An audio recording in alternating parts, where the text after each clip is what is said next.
presidente Donald Trump e o líder da Coreia do Norte, Kim Jong-un, devem se reunir no dia 12 de junho. O encontro histórico que é tentar acabar com o clima de tensão entre os dois países. A reunião acontece depois da saída dos Estados Unidos do acordo nuclear firmado com o Irã. Para falar sobre o assunto, recebemos aqui o professor de Relações Internacionais e do curso de jornalismo da Unicinos, Bruno Lima Rocha. Boa noite, seja bem-vindo, professor. Oi, boa noite, Bives.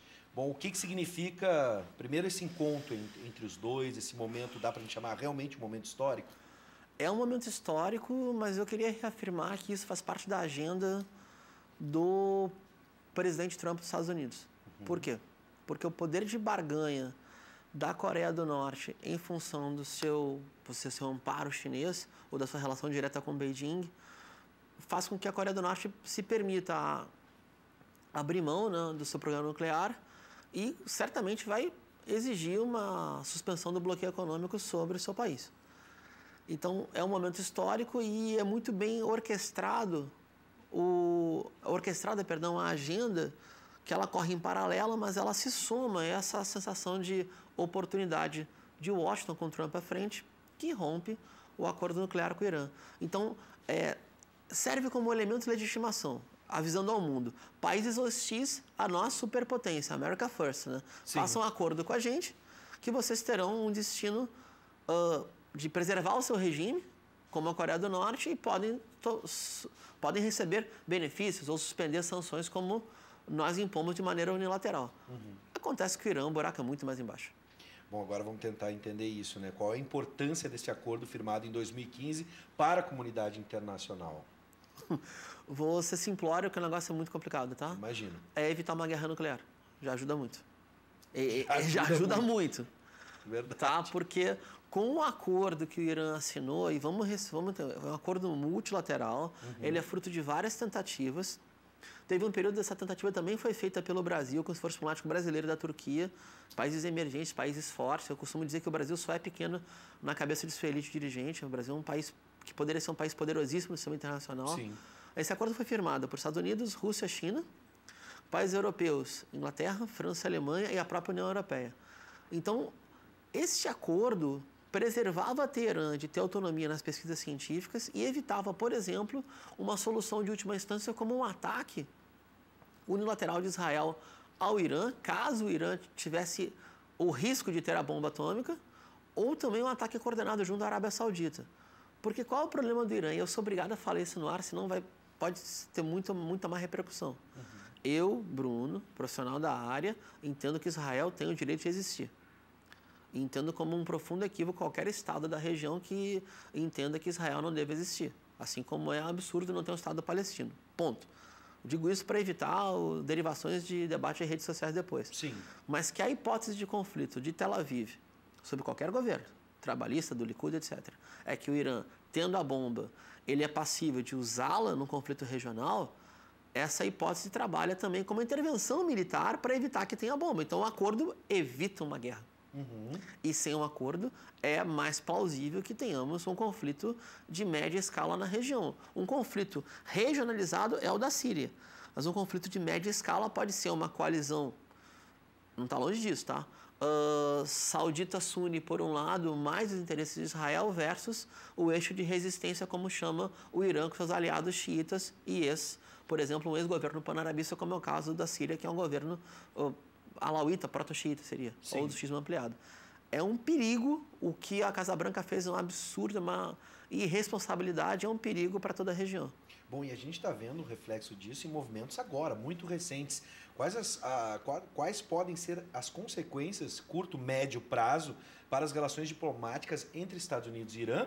E aí com reflexo, por exemplo, com a visita de Benjamin Netanyahu a Vladimir Putin na Rússia, se isso pode ter alguma relação. Afinal de contas, a gente sabe que Putin tem uma ligação com o Irã, né? E Benjamin Netanyahu, o Estado de Israel, é o aliado americano na região. É o aliado incondicional, e mais do que nada, é um aliado que tem um poder de lobby fortíssimo, tem o AIPAC, não, acho que o maior lobby do mundo, que representa os interesses de Israel nos Estados Unidos e consegue também impor a sua agenda.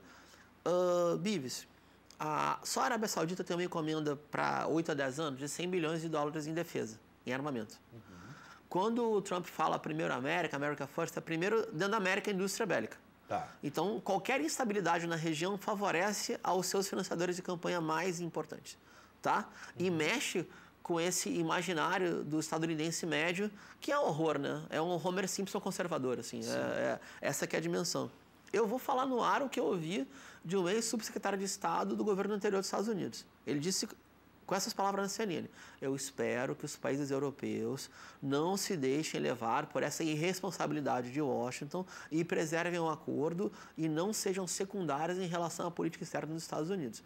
Então, se tudo der certo, depois do maior erro tudo der certo, é possível que em escala internacional, Estados Unidos, Israel e aliados locais fiquem mais isolados.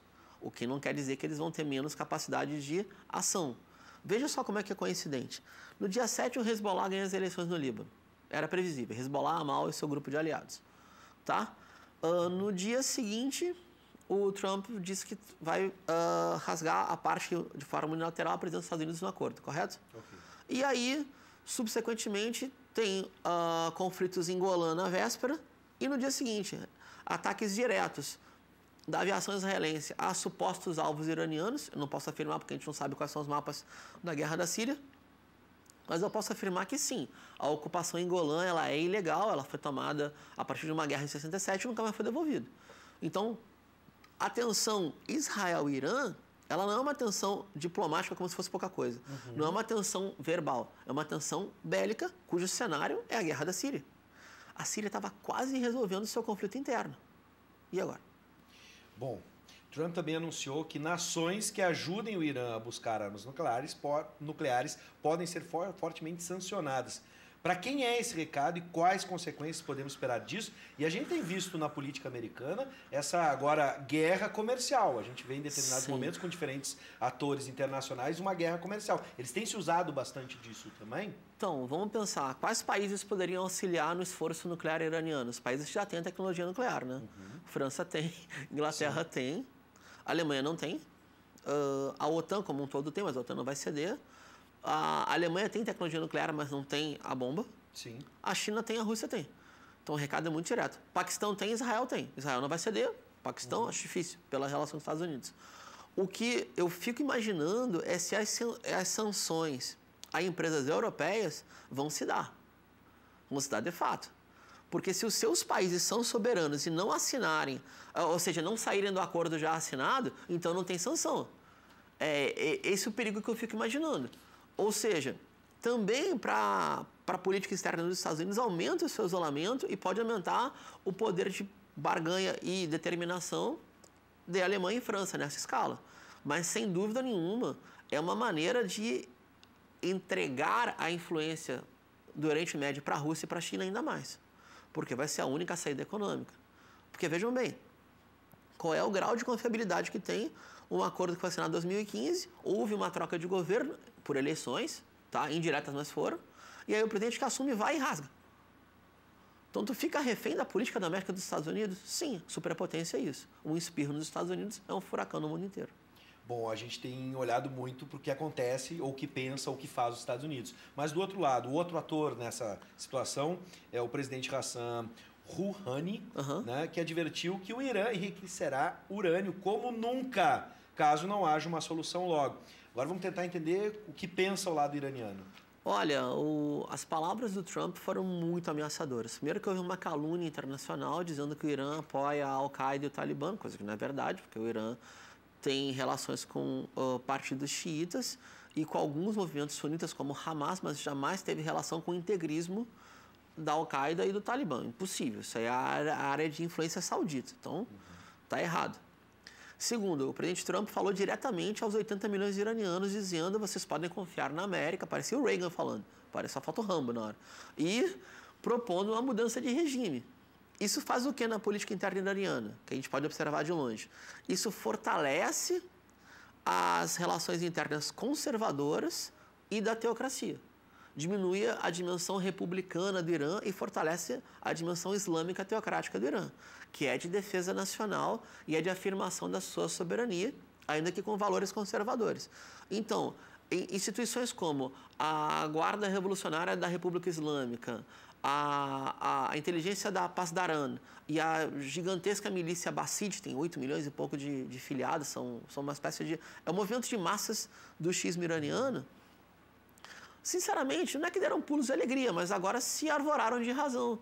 Fortalece a ala mais conservadora e mais linha dura do Irã e diminui o poder ainda mais de republicanos e moderados. É um problemaço para o Irã que o Trump arrumou. Bom, vamos fazer o seguinte, ó, vamos tentar levar com bom humor isso, né? Com Rambo ou sem Rambo, ninguém quer que isso aconteça, né? Uma hecatombe nuclear. Povoou a nossa mente na década de 80 e 90. A gente não quer reviver isso. Então vamos acompanhar atentamente o que vai acontecer, mas que a situação, pelo menos que eu vi, não é de se brincar nem um pouco. Né, nem um pouco. Para não me alongar muito, eu não quero ser poliana, mas eu entendo que a diplomacia dos países europeus não vai se deixar levar tão fácil assim. Porque, por exemplo, lideranças como Emmanuel Macron da França foram absurdamente secundarizados. Não deviam seguir os Estados Unidos naquele ataque sem nenhum sentido na Síria. Né? E agora foram novamente secundarizados. Bom, professor, sempre é um prazer recebê-lo e eu espero encontrá-lo em um momento não tão apocalíptico. Não Day After, né? Day After, que é do século XX, lembra aquele filme, né? Bom, seja sempre bem-vindo, professor. Obrigado por nos atender sempre. Obrigado.